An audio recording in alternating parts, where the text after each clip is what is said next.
साथियों, चैनल हिंदी विषय एवं साहित्य में आप सभी का हार्दिक अभिनंदन है और हम हल कर रहे हैं आज टेस्ट पेपर नंबर 15। प्रश्न संख्या रहेगी 700 से 750 और टॉपिक रहेगा अन्य गद्य विधाएं। अन्य गद्य विधाएं से तात्पर्य है कि हमने नाटक, निबंध, कहानी, आलोचना जिन पे विस्तृत रूप से लिखा हुआ है उन सभी टेस्ट पेपर को हल कर लिया है। अब हम जो अन्य विधाएं जैसे यात्रा वृतांत साहित्य है और पत्र लेखन जो साहित्य है जिसमें एक दूसरे को लेखकों ने पत्र लिखे हैं, जो अन्य जो रचनाएं हैं जो कि विशेषतः एक जिनके ऊपर बहुत ज्यादा रचना नहीं हुई लेकिन फिर भी वो हिंदी साहित्य के अध्ययन में महत्वपूर्ण स्थान रखती हैं, उन रचनाओं के बारे में भी हम इसमें बात करेंगे। हालांकि यात्रा साहित्य बहुत लिखा गया है हिंदी में, तो इस प्रकार यात्रा साहित्य और पत्र दोनों के मिले जुले प्रश्न आज के टेस्ट पेपर में हम हल करेंगे। साथ ही ये 2 से 2,500 प्रश्न हम इन्हीं टेस्ट पेपर और प्रैक्टिस सेट के माध्यम से अपने हिंदी साहित्य के तैयार कर लेंगे। और आप सभी ने चैनल पर उपस्थित हिंदी साहित्य का सरल इतिहास पुस्तक जो पढ़ी है उसका भी पेपर तक रिवीजन होता रहेगा। यदि प्रतिदिन आप इन टेस्ट पेपर को हल नहीं करेंगे तो होगा ये कि भले ही आपने वो पुस्तक कितने भी अच्छे तरीके से पढ़ रखी हो, आप उसको परीक्षा तक भूल जाने की संभावना रहती है। देखिए, दिमाग जब तक लगातार प्रैक्टिस हम नहीं करते वो चीज बिल्कुल याद नहीं होती है। तो इन टेस्ट पेपर के माध्यम से अपनी प्रैक्टिस बनाए रखिए और निश्चित ही सफलता मिलेगी हमें हमारी परीक्षा में। आइए देखते हैं आज का पहला प्रश्न। आज हमारा 15वां टेस्ट पेपर है और इसी तरीके से करते करते आज 750 प्रश्न हिंदी साहित्य के हम तैयार कर लेंगे पूर्व के प्रश्न पत्रों को मिला के, और धीरे धीरे हम 2,500 प्रश्न यहाँ पे सॉल्व कर लेंगे इन्हीं प्रैक्टिस पेपर के माध्यम से। प्रतिदिन जुड़े रहिए। ज़्यादा भी आपका लॉकडाउन की वजह से या किसी भी स्थिति से अगर आपकी पढ़ाई नहीं हो पा रही है तो भी आप 50 प्रतिदिन ये महत्वपूर्ण प्रश्न भी देखते रहेंगे तो भी आपकी जो है निरंतरता बनी रहेगी। पहला प्रश्न देखते हैं, विलायत यात्रा किसकी रचना है? प्रताप नारायण मिश्र, बालकृष्ण भट्ट, भारतेंदु हरिश्चंद्र और महावीर प्रसाद द्विवेदी। तो विलायत यात्रा प्रताप नारायण मिश्र की रचना है और ये भारतेंदु युग के प्रसिद्ध साहित्यकार हैं। भारतेंदु हरिश्चंद्र की यात्रावृत्त विषयक रचनाएं किस पत्रिका में प्रकाशित हुई? तो देखिए, सरस्वती है, हंस है, ये सभी बाद की पत्रिकाएं। इतने समय तक तो भारतेंदु जी स्वयं ही इस दुनिया में नहीं रहे थे, तो भारतेंदु की अपनी पत्रिका थी कवि वचन सुधा, तो इसी में इनकी यात्रावृत्त विषयक रचनाएं प्रकाशित हुई। और इनकी पत्रिका और भारतेंदु के विषय में हम विस्तार से अपनी जो पुस्तक हमने पढ़ी थी हिंदी साहित्य का इतिहास उसमें देख चुके हैं। आप लोगों से विनम्र निवेदन है कि चैनल पर पिछले सभी पुराने पेपर भी उपलब्ध हैं नेट परीक्षा के, और साथ ही हिंदी साहित्य का सरल इतिहास पुस्तक भी उपलब्ध है। दोनों ही चीजें आप देख लीजिएगा। साथ ही प्लेलिस्ट को चेक करते रहिए, जितनी भी रचनाएं नेट में लगी हुई हैं वो आपके लिए उपलब्ध करवाने का मैंने छोटा सा एक प्रयास किया है। आपको प्रयास अच्छा लगे तो प्लीज लाइक कर दीजिएगा। लंका यात्रा का विवरण किस रचनाकार ने लिखा है? तो यह लिखा है गोपाल राम गहमरी ने। ठीक है, और यह कौन है? गोपाल राम गहमरी जासूसी उपन्यास लिखने वाले प्रथम उपन्यासकार हैं। ठीक है, अब देख लीजिए थोड़ा सा इसको, यदि यात्रावृत्त के हिसाब से देखें तो लंका की जासूसी करने गए थे, कौन गए थे? हनुमान गए थे ना। तो लंका यात्रा, जासूसी, गोपाल राम गहमरी, इन सारी चीजों को थोड़ा थोड़ा सा कनेक्ट करने की कोशिश कीजिए ताकि प्रश्न परीक्षा में पूछा जाए तो गलत ना हो। मेरी कैलाश यात्रा में सत्यदेव परिव्राजक ने कहां से कहां तक का यात्रा का विवरण प्रस्तुत किया है? तो काठगोदाम से लेके तिब्बत तक का। कैलाश मानसरोवर याद करिए कहाँ है, तो ये दिल्ली से तिब्बत का ना होके कहाँ होगा? काठगोदाम से तिब्बत। आगे देखते हैं 705 नंबर का प्रश्न, यायावारों के मार्ग निर्देशन के लिए राहुल सांकृत्यायन ने किस पुस्तक की रचना की है? तो ये की है उन्होंने घुमक्कड़ शास्त्र की। देखिए, अभी तो हमारे पास गूगल मैप है ना, गूगल बाबा है, हम सब कुछ देख लेते हैं, लेकिन पहले ये सब पॉसिबल नहीं था। राहुल सांकृत्यायन जी बहुत ही घुमक्कड़ व्यक्ति रहे, बहुत यात्राएं इन्होंने अपने जीवन में की है, बहुत बेहतरीन यात्रा साहित्य इन्होंने हिंदी साहित्य को दिया है। तो इनका घुमक्कड़ शास्त्र मार्ग निर्देशन का काम करता था यायावारों के लिए। अरे यायावर रहेगा याद किसकी रचना है? अज्ञे जी की रचना है और बहुत ही प्रसिद्ध रचना है। यात्रावृत्त के लेखक के रूप में इनमें से कौन प्रसिद्ध है? राजेंद्र यादव, नामबर, उषा प्रियमवदा, अज्ञे जी प्रसिद्ध है।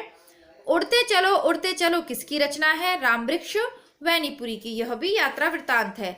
राहुल सांस्कृत्यायन द्वारा कौन सी नहीं लिखी गई है? मेरी लद्दाख यात्रा, रूस में 25 दिन, यात्रा के पन्ने और पैरों में पंख बांधकर। तो ये जो पैरों में पंख बांधकर है यह इनकी नहीं है, राहुल सांस्कृत्यायन जी की है मेरी लद्दाख यात्रा।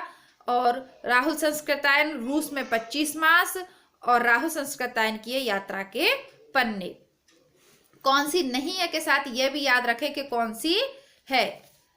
जय अमरनाथ यात्रावृत्त के लेखक कौन है? तो यशपाल जैन हैं जय अमरनाथ यात्रावृत्त के लेखक। इन यात्रा संस्मरणों में निर्मल वर्मा की रचना कौन सी है? चीड़ों पर चांदनी, यह इनकी है। और इनकी परिंदे कहानी हम पढ़ चुके हैं चैनल पे, हमारे कोर्स में है नेट के में। और चीड़ों पर चांदनी प्रसिद्ध इनका यात्रा संस्मरण है। विष्णु प्रभाकर का यात्राव्रत इनमें से किस शीर्षक से प्रकाशित हुआ?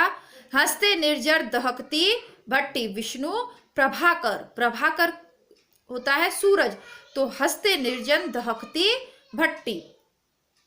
थोड़ा सा याद करके कीजिए कि एकदम से भट्टी मतलब भट्टी की तरह दहकने लगती है। जब प्रभाकर सूरज जो होता है तेज एकदम रोशनी डालता है, तो झरनों का जो पानी है वो कैसा लगता है, उसकी जब उस पर प्रभाव पड़ती है, उसकी किरणें पड़ती है, तो कैसा लगता है? जैसे हंस रहा हो, खिल रहा हो। और भट्टी के समान दहकने लगती है पृथ्वी, और जो जल है वो दहकने लगता है, या पृथ्वी जो भी आप मान लें। प्रभाकर से थोड़ा सा मैच करके देख लीजिए अगर याद नहीं रहता है तो। किन्नर देश में यात्राव्रत किसका है? राहुल सांस्कृत्यायन का।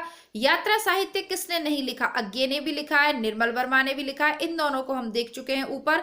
और मोहन राकेश का आखिरी चट्टान बहुत प्रसिद्ध है, इन्होंने भी लिखा है।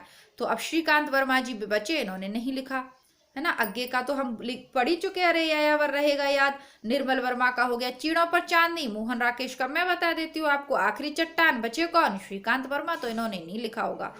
एक बूंद सहसा उछली का लेखक अज्ञे है। इनमें से कौन सी रचना धर्मवीर भारती की? ठेले पर हिमालय, प्रसिद्ध रचना है, इसके ऑप्शंस पढ़ने की भी आवश्यकता नहीं है। सफरी झोले में किसकी रचना है? अजीत कुमार की है।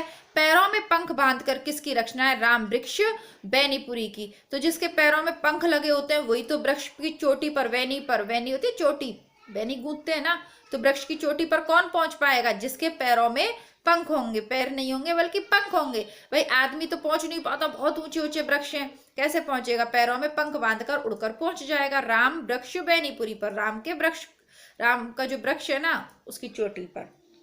ठीक है, कैसे भी लगा लीजिए, राम के वृक्ष की एक चोटी पर एक पुरी है, वहां पे जाना चाहता है तो पैरों में पंख बांध कर ही पहुंचा जा सकता है, कुछ भी लगा लीजिए। मोहन राकेश का यात्रा व्रत किस शीर्षक से प्रकाशित हुआ? आखिरी चट्टान तक।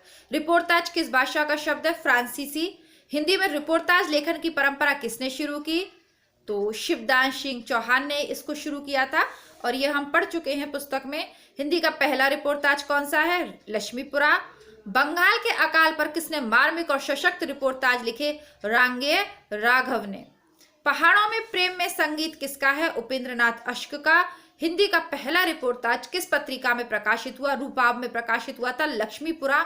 यह भी हम देखिए पढ़ चुके हैं पुस्तक में। इसीलिए मैं कह रही हूँ यदि पुस्तक नहीं पढ़ी है तो अभी लॉकडाउन का बहुत सुनहरा अवसर है, परीक्षा आगे खिसक गई है, पढ़ लीजिए। बहुत शॉर्ट में, बहुत सरल रूप में उसमें हिंदी साहित्य का इतिहास दिया हुआ है। टीजीटी कर रहे हैं, पीजीटी कर रहे हैं, कुछ भी कर रहे हैं, सरल रूप में शुरुआत अगर आपको करनी है जीरो से तो फिर उस पुस्तक को पढ़ डालिए, उसके बाद टेस्ट पेपर लगा लीजिएगा। रांगे राघव द्वारा लिखे गए रिपोर्टाज इनमें से किस पुस्तक में संकलित हुए? तूफानों के बीच। राघव कहाँ फंस गए हैं? तूफानों के बीच फंस गए हैं रांगे राघव।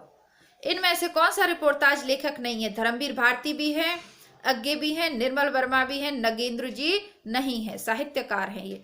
प्लॉट का मोर्चा रिपोर्टाज किसने लिखा? शमशेर बहादुर सिंह ने लिखा। काफी बार पूछा गया है प्लॉट का मोर्चा, शमशेर बहादुर सिंह ने लिखा। भाई जो शेर के समान बहादुर है वही तो किसी से मोर्चा ले सकता है। और आजकल तो जमीनों पे कैसी लड़ाई होती है ना, देखा है आपने, न्यूज में भी सिर फूट जाते हैं, भाई भाई लड़ पड़ते हैं। तो भैया प्लॉट का मोर्चा कौन संभालेगा? जो शेर के समान बहादुर होगा। धर्मवीर भारती की रचना कौन सी है? युद्ध यात्रा। युद्ध यात्रा इनकी रचना है। देखियो इन्होंने लिखा है, क्या लिखा है इन्होंने? अंधा युग लिखा है, उसमें भी क्या है? युद्ध का ही तो वर्णन है। अंधा युग महाभारत के युद्ध पे रश्मि रथी लिखा है इन्होंने। तो भैया युद्ध यात्रा से संबंधित, हालांकि ये वो चीज नहीं है, ये यात्रा वृतांत है और वो उनके अलग निबंध या रचना है या काव्य है। तो इसको बस जोड़ से हुए लिख लीजिए, धर्मवीर भारती ने। है ना। जो वीर होगा, धर्म का पालन करेगा, वही तो युद्ध की यात्रा कर सकेगा। बंगाल के अकाल पर लिखे गए रांगे राघव के अधिकतर रिपोर्टाज किस में प्रकाशित हुए? विशाल भारत में प्रकाशित हुए थे। ये भी पूछा जाता है कि रांगे राघव के रिपोर्टाजों का विषय क्या था, तो बंगाल के अकाल पर इन्होंने अधिकार पूर्वक लिखा। रिपोर्टाज विधा का प्रादुर्भाव किस युद्ध के समय हुआ? द्वितीय विश्व युद्ध के समय हुआ, जब लेखन प्रेस की और इन सब का विकास हो गया, हिस्ट्री में हम पढ़ते हैं, उसके बाद युद्ध का वर्णन को लिखा जाने लगा, रिपोर्ट प्रस्तुत की जाने लगी और इसी प्रकार रिपोर्टाज लेखन परंपरा प्रारंभ हुई। अपोलो का रथ किसकी रचना है? श्रीकांत वर्मा जी की रचना है अपोलो का रथ। और ये इन्होंने ठीक है, तो ये रिपोर्टाज लिखते हैं श्रीकांत वर्मा जी, यात्रा साहित्य नहीं लिखते हैं। क्या लिखते हैं? रिपोर्टाज। आगे बढ़ते हैं, देखते हैं अगला प्रश्न। किस रूसी साहित्यकार ने रिपोर्टाज विधा का प्रचार प्रसार किया? इलिया एहरेनबुर्ग। एकलव्य के नोट्स किसकी रचना है? फणीश्वरनाथ रेणु की। हिंदी गद्य में साक्षात्कार विधा का प्रवर्तन किसने किया? बनारसी दास चतुर्वेदी। साक्षात्कार विधा की प्रथम स्वतंत्र पुस्तक कौन सी है? कवि दर्शन। प्रेमचंद जी के 2 दिन रचना किसकी है? बनारसी दास चतुर्वेदी की है। प्रेमचंद जी के साथ इन्होंने 2 दिन बिताए थे, तो उसी का वर्णन कर दिया। किस पत्रिका में हम इनसे मिले थे शीर्षक से साक्षात्कार स्थायी स्तंभ के अंतर्गत प्रकाशित हुए? नई धारा पत्रिका में यह प्रकाशित हुए थे। हम इनसे मिले थे साक्षात्कार। लिखित अंग्रेजी में लिखित पत्र संग्रह पिता के पत्र पुत्री के नाम किसके पत्र संकलित है? तो इसमें पुरुषोत्तम दास टंडन के पत्र संकलित हैं और यह इंग्लिश में लिखा हुआ है। औरंगजेब के ऐतिहासिक पात्रों का संकलन औरंगजेब के ऐतिहासिक पत्रों का संकलन किस शीर्षक से हुआ है? आलमगीर के पत्र। हम जानते हैं कि औरंगजेब को आलमगीर के नाम से पुकारा जाता है। आलमगीर एक नाटक लिखा है भीष्म साहनी जी ने भी, और भूल गलती जब मुक्तिबोध की कविता हम पढ़ रहे थे उसमें भी आलमगीर शब्द आया था। तब मैंने आपको बताया था कि औरंगजेब का जो क्रूरतापूर्ण दरबार है उसका एक तरीके से चित्र उन्होंने भूल गलती में प्रस्तुत किया है। तो औरंगजेब के ऐतिहासिक पत्रों का संकलन आलमगीर के नाम से प्रकाशित हुआ है। देखिए, मैं आपको तभी कहती हूँ विस्तार से, जब मैं आपको कविता या कोई भी रचना पढ़ाती हूँ तो उसके आसपास की भी आपको केवल रटाने की नहीं, समझाने की कोशिश करती हूँ, ताकि देखिए अब इसमें आपको नहीं आए तो भी आप उसका अर्थ लगा सके। इन खतों से खुशबू आती है। कुबेरनाथ के पत्र, इसमें इन खतों से खुशबू आती है पत्र संग्रह में संग्रहित पत्र किसके नाम से? तो कुबेरनाथ जी के हैं। पिता के पत्र पुत्री के नाम का हिंदी अनुवाद किसने किया? प्रेमचंद जी ने किया। यानी कि पुरुषोत्तम दास टंडन के जो पत्र थे उनका हिंदी अनुवाद प्रेमचंद जी ने किया। पतंजलि का संपादन किसने किया? सतीश चंद्र ने। हिंदी साहित्य में प्रकाशित प्रथम पत्र संग्रह में किससे संबंधित पत्र प्रकाशित हुए? किससे संबंधित हुए? स्वामी दयानंदी से सरस्वती से संबंधित सर्वप्रथम पत्र प्रकाशित हुए। निराला के पत्रों का संपादन किसने किया? जानकी वल्लभ शास्त्री ने। 2 भागों में प्रकाशित चिट्ठी पत्री में किस रचनाकार के पत्र संग्रहित हैं? प्रेमचंद के। फाइल और प्रोफाइल पत्र संग्रह का संपादन किसने किया? पांडे बेचन शर्मा उग्र ने। पंत के 200 पत्र बच्चन के नाम पत्र संग्रह का संपादक कौन है? हरिवंश राय बच्चन जी ने संपादन किया। काके कालेलकर द्वारा संपादित पत्र संकलन कौन सा है? बापू के पत्र। बड़ों के प्रेरणादायक कुछ पत्र शीर्षक से पत्रों का संपादन किसने किया? वियोगी हरि ने। वर्तमान में तो जो है पत्रों का अस्तित्व नष्ट सा ही होता जा रहा है, क्योंकि सब कुछ हमारा फोन के माध्यम से होता है। इसमें कुछ भी यादें नहीं है। जब हमारा फोन की मेमोरी फुल हो जाती है तो हम उसको डिलीट कर देते हैं, जो मैसेजेस हैं, जो भी संदेश हैं। लेकिन पुराने समय में ये पत्र बहुत महत्वपूर्ण स्थान रखते थे। साहित्यकार दूसरे साहित्यकार को, अपने परिवारजनों को, जो भी लिखते थे, महत्वपूर्ण पत्र लिखे जाते थे, उनका संकलन बाद में तैयार करके उसे प्रकाशित किया गया और उनके विचारों से हम अवगत हुए। और हमारे पास ऐसी कोई धरोहर नहीं है कि हमारी पुरानी आगे आने वाली जो पीढ़ी है वो पुरानी पीढ़ी के विषय में कुछ जान पाएगी, क्योंकि हम लोग तो पत्र लिखते ही नहीं हैं। चलिए, आशा करती हूँ 15 मिनट के इस वीडियो में, 15 भी नहीं, शायद कम ही मिनट के इस वीडियो में हिंदी साहित्य के ये 50 महत्वपूर्ण प्रश्न आपको पसंद आए होंगे। और यदि आए हैं तो लाइक कीजिएगा, जो भी आपके विचार है कमेंट करिएगा। और जो लोग मुझे सहयोग करना चाहते हैं, रितेश जी हैं, और ओके बाय बाय करके एक चैनल है, उन चैनल है या नाम है, वो भी भैया हैं, उनका भी कमेंट आया कि मैं आपके सब्सक्राइबर बढ़ा दूंगा। तो आप सभी के लिए बहुत बहुत धन्यवाद। और यदि आप मेरी मदद करते हैं तो प्लीज़ मुझे कमेंट बॉक्स में लिख के उस दिन बता दीजिएगा कि हाँ, मैंने आज आपके सब्सक्राइबर बढ़वाए, या जो भी है आप समझ रहे होंगे। बाकी आपकी इन सद्भावना के लिए आपको बहुत बहुत धन्यवाद। जिन लोगों ने भी इस चैनल को सब्सक्राइब कर रखा है सभी के लिए धन्यवाद। अधिक से अधिक अपने मित्रों में शेयर करें, और जो लोग कंपटीशन एग्जाम की तैयारी नहीं कर रहे हैं उनको भी हिंदी की बेहतरीन रचनाएं, जैसे कि अभी हमारी कहानी पढ़ी थी हमने एक और जिंदगी, बहुत ही अच्छी लगी। कोई कहानी बड़ी दिल को छू जाती है, तो ऐसी रचनाओं को लोगों तक अवश्य पहुंचाए। आपका बंटी उपन्यास पूरा अवेलेबल है, गोदान पूरा अवेलेबल है, तो इसे भी अपने फोन का यूज करिए। लॉकडाउन के पीरियड में लोग परेशान हो रहे हैं घर में बैठे, उनको शेयर कर दीजिए। देखेंगे सुनेंगे, अच्छी बात है, हिंदी साहित्य के लिए कुछ अच्छा ही होगा यदि रचनाओं के प्रति लोगों की रुचि जाग जाती है तो, और हमारे लिए भी और आपके लिए भी अच्छा रहेगा। चलिए वीडियो को समाप्त करते हैं, मिलते हैं कल, तब तक के लिए नमस्कार, जय हिंद, धन्यवाद।